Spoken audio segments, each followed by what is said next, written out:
Boa noite. Boa noite. O Brasil registra quase 4 mil mortos por Covid em 24 horas. Uma nova variante do coronavírus é identificada no interior de São Paulo. A Anvisa aprova por unanimidade o uso emergencial da vacina da Janssen. E não autoriza a importação do imunizante indiano Covaxin. A Câmara dos Deputados volta a discutir um projeto que autoriza a compra de vacinas pela iniciativa privada. Agora sem a necessidade de doação de todas as doses para o SUS. O ministro da Defesa, Walter Braga Neto, anuncia os novos comandantes das Forças Armadas. E o governo volta a pagar o auxílio emergencial na terça-feira. O Jornal Nacional começa agora.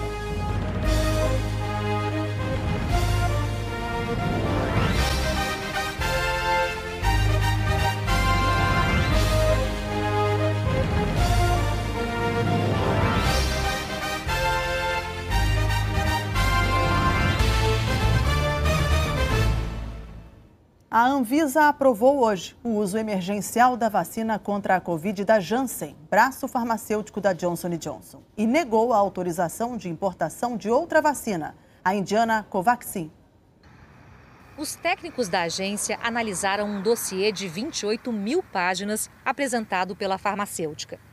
A relatora, Meiruzi Freitas, concluiu pela eficácia e segurança da vacina da Janssen, que já foi aprovada na Europa e também em países como Estados Unidos e Canadá. Essa relatoria conclui que os especialistas da Anvisa avaliaram que a vacina atende às expectativas dessa agência quanto aos requisitos de qualidade, segurança e eficácia para a autorização dessa vacina no contexto do uso emergencial. A aprovação foi por unanimidade. Todo dia, os informes têm sido de pessoas sem leitos, isso é tortura, né? É sempre sopro de esperança quando uma vacina nova pode ser oferecida à população brasileira. Na prática, a Anvisa concluiu que a vacina da Janssen protege contra a forma grave da doença e é eficaz para prevenir a Covid em pacientes com mais de 18 anos. Com a aprovação do uso emergencial, essa vacina pode ser usada assim que chegar ao Brasil, desde que seja fabricada nas unidades que já receberam aval da agência. O Ministério da Saúde comprou 38 milhões de doses, que vão ser entregues apenas de outubro a dezembro. A vacina da Janssen é de dose única. Demonstrou 66,9% de eficácia para casos leves e moderados e 76,7% para casos graves, após 14 dias da aplicação. Agora, são 5 as vacinas aprovadas pela Anvisa. 3 para uso emergencial, Janssen, Coronavac e Covishield, e 2 têm registro definitivo, a da Pfizer e a AstraZeneca. Os diretores da Anvisa rejeitaram por unanimidade um outro pedido, o de importação emergencial feito pelo Ministério da Saúde da vacina Covaxin. Ontem, a agência negou o certificado de boas práticas para a farmacêutica indiana Bharat Biotech, que produz a vacina. A conclusão foi de que os documentos que faltam geram incerteza sobre a segurança e a eficácia da Covaxin. A Pfizer e a BioNTech anunciaram hoje que a vacina delas contra a Covid mostrou 100% de eficácia em jovens de 12 a 15 anos. 2.260 voluntários participaram do estudo. As empresas disseram que nas próximas semanas vão pedir o uso emergencial da vacina para essa faixa etária nos Estados Unidos e na Europa. O Butantan entregou mais 3 milhões e 400 mil doses da Coronavac ao Ministério da Saúde. Só esta semana, o Instituto liberou um total de 8 milhões e 400 mil vacinas. O presidente da Câmara, deputado Arthur Lira, comentou hoje sobre o ritmo de vacinação no Brasil. Arthur Lira falou após a primeira reunião do Comitê de Combate à Covid. Por que o Brasil distribuiu 34 milhões de doses de vacina e nós só temos 18 milhões de doses aplicadas? A nossa solicitação é que o Ministério da Saúde forme urgentemente um grupo ainda mais rígido de controle desses dados. Eu não acredito, em hipótese alguma, que tenha nenhum tipo de má vontade ou má fé nisso. Pelo contrário, é o atabalhamento desta crise, desta pandemia ou da burocracia de informação por parte de governos estaduais e governos municipais do retorno dessas vacinas que foram enviadas. Os números apurados pelo consórcio de veículos de imprensa não são exatamente esses, mas há uma diferença entre a quantidade de doses distribuídas aos estados e municípios e as doses já aplicadas nos braços dos brasileiros. Segundo o consórcio, até ontem, foram encaminhados para os estados quase 33 milhões de doses de vacinas. Pouco menos de 22 milhões foram efetivamente aplicados, incluindo nesse total a primeira e a segunda doses, uma diferença de 11 milhões. Isso acontece em parte porque entre sair da fábrica e chegar aos braços dos brasileiros leva algum tempo, e esse descompasso varia entre os estados. O presidente do Conselho Nacional das Secretarias Municipais de Saúde diz que parte dessas doses ainda não aplicadas está em trânsito e outra parte está guardada para a segunda dose. Nós temos hoje 3.800.000 doses reservadas para a segunda dose, todas elas da vacina do Butantan. Nós recebemos essa semana 5 milhões de doses a partir do momento que chega no município sendo aplicadas na população. O presidente do Fórum de Governadores, Wellington Dias, do Piauí, disse que as doses ainda não aplicadas são também para a chamada reserva técnica. O Brasil é obrigado a reservar uma reserva técnica para um caso de falta de energia, uma situação de acidente, cerca de 600 mil doses em todo o país. As vacinas são aplicadas nos bairros da cidade, lá nas comunidades, nas tribos, nos povoados. Não pense que é fácil. Há diferenças entre os estados quando se compara o percentual de vacinados em relação às doses disponíveis. 11 estados aplicaram menos de 60% das doses que receberam e 5 estados usaram menos de 50%. São Paulo foi o estado que mais aplicou doses, 88%, seguido do Distrito Federal com pouco mais de 83%. Roraima e Acre são os estados que menos vacinas aplicaram, menos da metade das doses que receberam. Parte dessas diferenças, dizem os especialistas, é explicada pelo cadastro mais completo que a vacinação contra a Covid exige.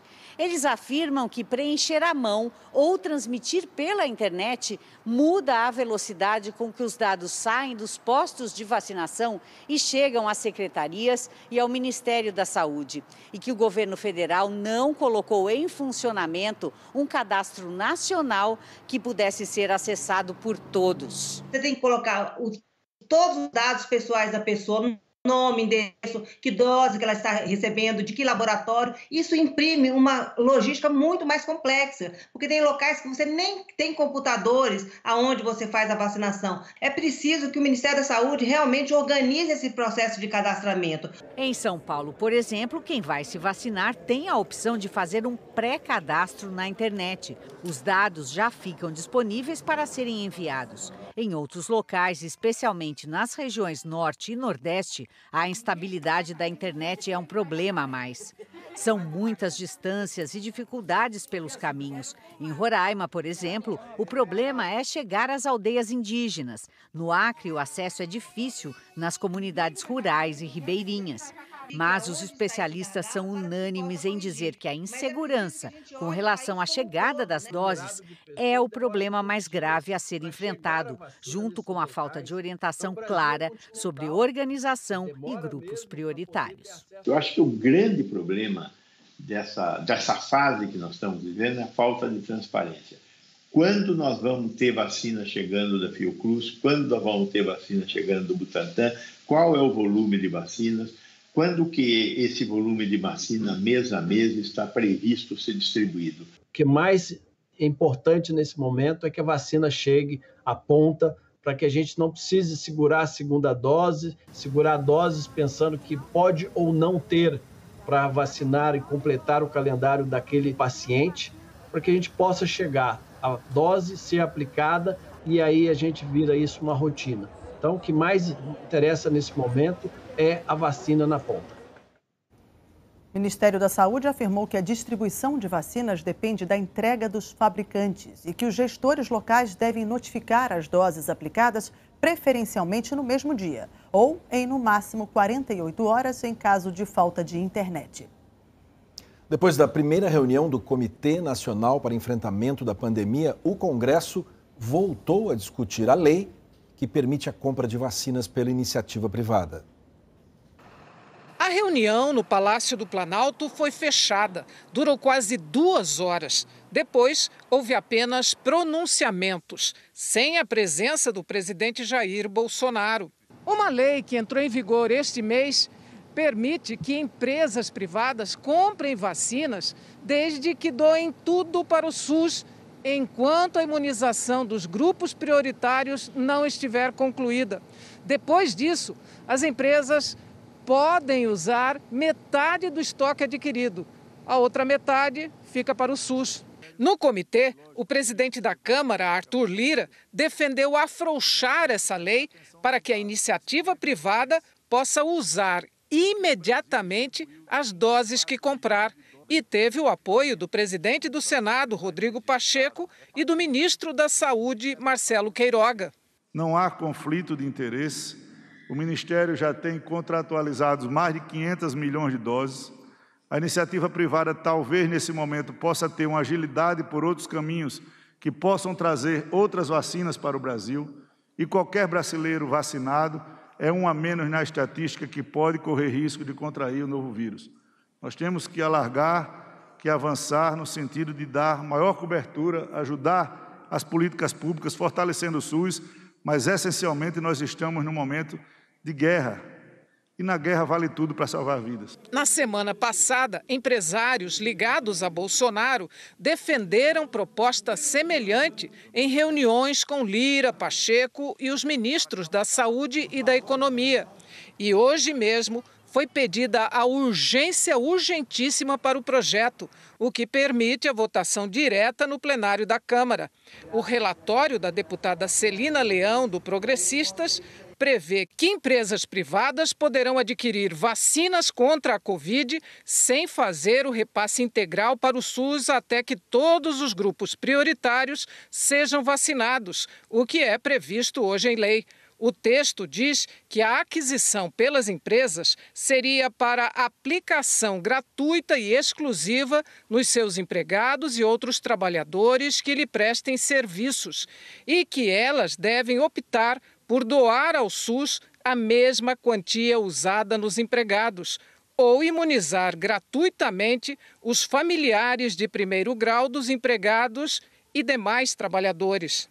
Em entrevista à Globo News, o presidente da Associação das Clínicas Privadas, Geraldo Barbosa, disse que não querem concorrer com o governo e que o papel das clínicas é ofertar vacinas a quem pode pagar. Se o mercado privado pode usar seu capital para fazer com que a vacina chegue mais rapidamente a cada brasileiro, porque cada brasileiro nesse momento importa, já que se você for olhar que essas novas variantes, todo mundo está em risco, eu acho que essa discussão de que a vacina chegue através do mercado público ou do mercado privado é uma questão de privilégio. Eu acho que não é mais questão de privilégio. Se uma pessoa que pode pagar a vacina, a gente vai deixar essa vacina disponível para quem não pode pagar. Eu acho que agora é hora da gente... 1 mais 1 vai ser 2. Não é um tirar a oportunidade de um. É somar esforços. O Jornal Nacional perguntou aos laboratórios Pfizer, AstraZeneca e Janssen, ao Instituto Butantan e à Fiocruz, se haveria disponibilidade para negociar com empresas privadas a venda de doses de vacinas. Todos afirmaram que só venderão sua produção para governos federais, seja o do Brasil ou de outros países. Ela não deve ser exequível porque os laboratórios farmacêuticos têm contratos já com os governos federais nos diversos países e eles não estão conseguindo atender a demanda. Quanto mais fazer uma demanda extra para situações específicas privadas. O Conselho Nacional de Saúde classifica a mudança na lei como um fura-fila oficial ou camarote VIP da vacina no país. O infectologista Júlio Croda também avalia que a proposta do Congresso é ruim. Isso tem um efeito muito ruim, porque cria castas diferentes. Quem tem poder aquisitivo, quem está ligado a alguma empresa vai ter acesso, não necessariamente vai ser o paciente que mais precisa, que tem maior risco para a hospitalização. Então, você introduz um fator econômico que difere os brasileiros, e isso não é bom para o Programa Nacional de Imunização. E o Alan Severiano nos traz agora os dados sobre a pandemia e a vacinação atualizados pelo consórcio de veículos de imprensa. Boa noite, Alan. É isso, Fachel. Boa noite para você, para a Mariana. Boa noite a todos. E nós começamos hoje pela vacinação. Nas últimas 24 horas, 683.788 pessoas receberam a primeira dose aqui no Brasil. O total de vacinados com a primeira dose chegou a 17.620.872, o que corresponde a 8,32% da população brasileira. 5.091.611 pessoas receberam a segunda dose, ou 2,4% da população. Hoje, 26 estados e o Distrito Federal atualizaram dados da vacinação. Em azul escuro, os estados com maior percentual da população vacinada com a primeira dose. Até agora, os 5 estados que mais aplicaram a primeira dose em relação à população foram, pela ordem, Mato Grosso do Sul, Bahia, Amazonas e empatados, Distrito Federal e São Paulo. Agora, os números da pandemia. De ontem para hoje foram registradas 3.950 mortes por Covid. Infelizmente, mais um recorde. São quase 4.000 mortes em um único dia. O Brasil passou assim de 320 mil óbitos. São 321.886. Março termina hoje como o mês mais mortal da pandemia. Foram 66.868 mortes em março, mais do que o dobro do segundo mês com mais mortes, julho do ano passado. Nas últimas 24 horas, 89.200 novos casos foram confirmados, elevando o total para 12.753.258. A média de casos está em 75.154 novos casos por dia, 5% a mais do que 14 dias atrás. A alta de casos está desacelerando, felizmente. Já a média de mortes bateu recorde pelo 6º dia seguido. O Brasil tem média de 2.971 mortes por dia, crescimento de 42% em 2 semanas. São 70 dias seguidos com média acima de 1.000 mortes por dia. No mapa, a situação agora pelo país. 16 estados do Distrito Federal aparecem em vermelho, com alta na média de mortes. Maiores aumentos no Rio de Janeiro e no Distrito Federal. Em amarelo, 8 estados com estabilidade. E em azul, com queda na média de mortes, 2 estados, Amazonas e Acre. Em g1.com.br/coronavírus você encontra outros dados da pandemia no seu estado e mais informações sobre a vacinação. Fachel, Mariana. Obrigado, Alan. Boa noite. Boa noite, Alan. O governo de São Paulo confirmou hoje ter detectado no interior do estado um caso de uma variante do coronavírus que se assemelha à da África do Sul. Nos laboratórios do Butantan, os cientistas analisam o material genético do coronavírus. As 3 variantes que mais preocupam o mundo são a do Reino Unido, a brasileira chamada de P1 e identificada primeiro em Manaus, e a da África do Sul. Em São Paulo, no momento, a P1 é a que domina. Mas hoje, os pesquisadores informaram que foi identificada em Sorocaba, a 100 quilômetros de São Paulo, uma variante geneticamente igual à da África do Sul. Ela contaminou uma mulher de 34 anos que não viajou nem teve contato com ninguém que viajou e está se recuperando bem da Covid. Não há informação de que as variantes provoquem sintomas mais graves, mas elas são mais contagiosas e estão aparecendo rapidamente. Eu acho que o ponto positivo do que a gente vem vislumbrando é anteceder os fatos, é trazer, através da ciência, qual é a próxima busca, qual é o próximo estudo para que a gente consiga antecipar o mais rápido possível as necessidades em relação às vacinas. Depois da descoberta da variante, os próximos passos são tentar descobrir de onde ela veio, como chegou a Sorocaba, se mais pessoas estão infectadas e acompanhar a evolução clínica dos pacientes. Dimas Covas, presidente do Instituto Butantan, diz que ainda não se sabe se a variante é a da África do Sul ou uma nova, surgida a partir de mutações da P1. O Brasil, nesse momento, é considerado um celeiro de variantes. Se nós não conseguirmos controlar a transmissão viral, o aparecimento de variantes acontecerá cada vez mais frequentemente.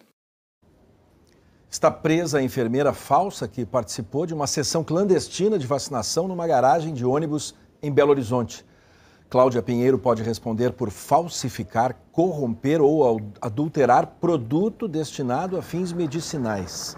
A Polícia Federal ainda vai analisar a situação de quem recebeu as doses.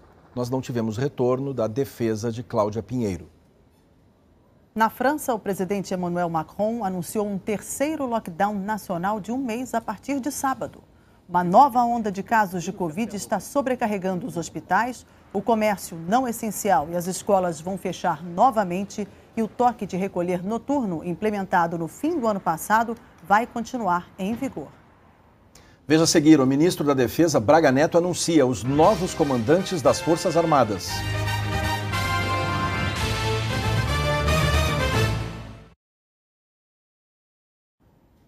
O presidente Jair Bolsonaro escolheu hoje os novos comandantes do Exército, da Marinha e da Aeronáutica, respeitando critérios de hierarquia e antiguidade. Desde a redemocratização, foi a primeira vez que os 3 comandantes foram demitidos ao mesmo tempo, fora do período de troca de governos. Uma demissão que veio após a cúpula do governo tomar conhecimento de que os 3 comandantes colocariam seus cargos à disposição em reação à demissão do ex-ministro da Defesa, Fernando Azevedo e Silva. Como de praxe, Jair Bolsonaro recebeu do alto comando do Exército, Marinha e Aeronáutica uma lista com os nomes de mais alta patente e antiguidade de cada uma das forças. Ele respeitou a tradição e escolheu nomes da lista. A Marinha será comandada pelo almirante de esquadra Almir Garnier Santos. Ele tem mestrado em pesquisa operacional e análise de sistemas. Comandou o 2º Distrito Naval e era o secretário-geral do Ministério da Defesa. O novo comandante da Aeronáutica é o tenente brigadeiro do ar Carlos de Almeida Batista Júnior. Ele era o comandante-geral de apoio da Aeronáutica. Antes foi chefe de operações conjuntas do Estado-Maior das Forças Armadas do Ministério da Defesa. O Exército ficará sob o comando do general Paulo Sérgio Nogueira de Oliveira. Ele foi chefe do Estado-Maior do Comando Militar do Oeste, chefe do Estado-Maior do Comando Militar da Amazônia e comandante militar do Norte. Comandava o Departamento Geral de Pessoal do Exército. Nenhum dos novos comandantes entrou nas Forças Armadas antes de Braga Neto, que é general. Mas a exigência da hierarquia militar é que não haja na tropa nenhum militar mais antigo que o comandante da força. Por isso, 4 generais que entraram antes de Paulo Sérgio vão para a reserva. 2 deles já tinham a aposentadoria programada antes mesmo da troca. Em uma entrevista no domingo ao jornal Correio Brasiliense, o general defendeu medidas de isolamento social, em linha com o que recomendam autoridades de saúde do mundo todo e na contramão do que costuma defender o presidente Bolsonaro. Disse que trabalhou pela adoção nos quartéis de medidas de afastamento social, uso de máscara e de álcool em gel no combate à Covid. Afirmou que todas as medidas sanitárias, diretrizes emanadas pela OMS, corroboradas pelas nossas diretorias de saúde, são rigorosamente cumpridas em nossos quartéis. A apresentação dos comandantes foi rápida, nenhum deles falou, apenas Braga Neto fez um curto discurso. O primeiro como ministro da Defesa. Braga Neto disse que o principal desafio do país neste momento é o combate à Covid e destacou o papel das Forças Armadas na ajuda ao enfrentamento da pandemia. O novo ministro da Defesa defendeu a democracia e a liberdade. A Marinha do Brasil, o Exército Brasileiro e a Força Aérea Brasileira se mantêm fiéis às suas missões constitucionais de defender a pátria, garantir os poderes constitucionais e as liberdades democráticas. Neste dia histórico, reforço que o maior patrimônio de uma nação é a garantia da democracia e a liberdade do seu povo. Líderes da oposição e da minoria no Congresso entraram hoje com um pedido de impeachment do presidente Jair Bolsonaro.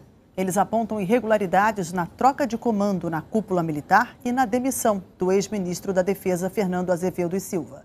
Os parlamentares alegam que Bolsonaro tenta se apropriar indevidamente das Forças Armadas com ameaça evidente à democracia. Mais de 60 pedidos de impeachment aguardam uma decisão do presidente da Câmara, Arthur Lira. O Palácio do Planalto não quis se manifestar. O relator do orçamento, Márcio Bittar, do MDB do Acre, informou ao presidente Bolsonaro que logo após a sanção do texto, vai cancelar 10 bilhões de reais em emendas parlamentares. Na votação essa semana, Bittar tinha transferido mais de 26 bilhões de reais em despesas obrigatórias para obras de interesse dos parlamentares. A equipe econômica avalia que, mesmo com a proposta de hoje do relator, o orçamento continua impossível de se cumprir. A seguir, os números do desemprego no Brasil. E a volta do auxílio emergencial.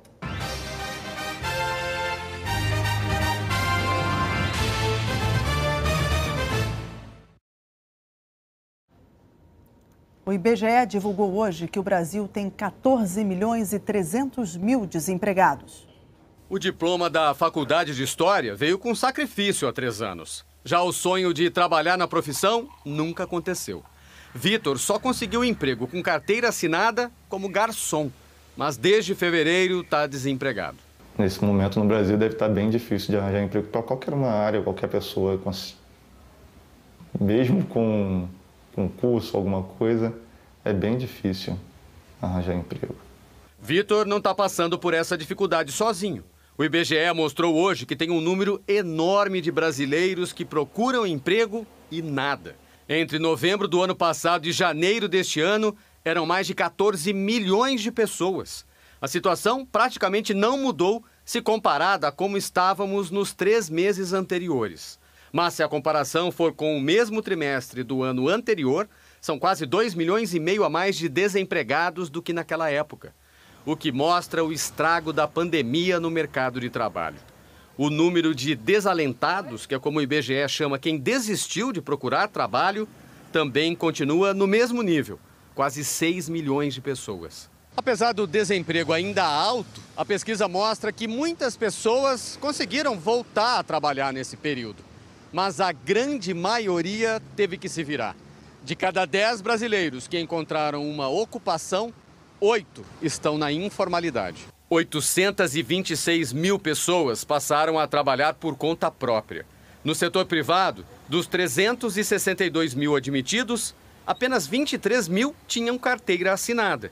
E dos 212 mil novos trabalhadores domésticos, 177 mil são informais. É melhor para os trabalhadores que tenham algum emprego, porém, o fato desse emprego ser informal faz com que esses trabalhadores, em geral, estejam aí conseguindo postos de trabalho com renda mais baixa e com menor proteção, caso, novamente, a gente volte a ter dificuldades. Quando ele perde o emprego, ele não tem direito a nada. Esses são alguns dos fatores que fazem a gente olhar para esse crescimento do emprego pela via informal como um copo meio vazio e não como um copo meio cheio. Vitor ainda quer um emprego em que possa usar o diploma e está correndo atrás. Vou continuar tentando, né? A esperança não pode morrer. Tem que ficar procurando até a hora que conseguir. E o pagamento da nova rodada do auxílio emergencial começa na próxima terça-feira. Foram 3 meses de espera. Os pagamentos começam no dia 6 de abril para quem já está cadastrado no aplicativo da Caixa ou no Cadastro Único. O novo auxílio vai ter 4 parcelas de R$ 250, valor mais baixo que as do ano passado. Quem mora sozinho vai receber R$ 150. Mães que são chefes de família vão receber R$ 375. A ajuda vai chegar a um número menor de beneficiários. Na primeira rodada, 68 milhões de pessoas receberam. Desta vez, 46 milhões vão ter direito ao auxílio. As regras mudaram. Por exemplo, uma só pessoa por família poderá receber, e não mais 2, como foi na rodada do ano passado. Os pagamentos vão seguir o mês de aniversário. Quem nasceu em janeiro vai receber o auxílio no dia 6 de abril. E assim sucessivamente até 30 de abril, para os nascidos no mês de dezembro. E o dinheiro vai ser depositado nas contas digitais da Caixa. Para quem já recebe Bolsa Família, os pagamentos seguem o calendário do programa entre os dias 16 e 30 de abril. Os saques em dinheiro serão liberados no dia 4 de maio e também seguem a data de aniversário até 4 de junho, para quem nasceu em dezembro. O presidente da Caixa afirmou que o prazo maior para as pessoas sacarem o auxílio foi pensado para evitar aglomeração nas agências. Semanas de intervalo, as pessoas acabam consumindo via pagamento de contas, via compras na internet, pagamentos de boletos. Então, elas acabam nem indo às agências, um volume sensível. E nós percebemos isso ao longo de 2020. Na cerimônia em que anunciou o calendário da nova rodada do auxílio emergencial, o presidente Jair Bolsonaro voltou a criticar as medidas de isolamento social, na contramão do que afirmam autoridades de saúde do Brasil e do mundo inteiro, e o seu próprio ministro da Saúde, Marcelo Queiroga. Bolsonaro comparou erroneamente as medidas restritivas adotadas por governadores com o estado de sítio. Ao comentar o novo auxílio emergencial, admitiu que o valor das parcelas não é o ideal. O auxílio emergencial é um alento. É pouco, inclusive, reconheço, mas é o que a nação pode dispensar à sua população. O governo não vai aceitar novos pedidos. A análise de quem tem direito ao auxílio foi feita automaticamente. A partir de sexta-feira, dia 2 de abril, será possível consultar no site da Dataprev quem será beneficiado neste ano. O Jornal Nacional termina aqui. A todos que já choraram por amigos e parentes, o nosso respeito solidário.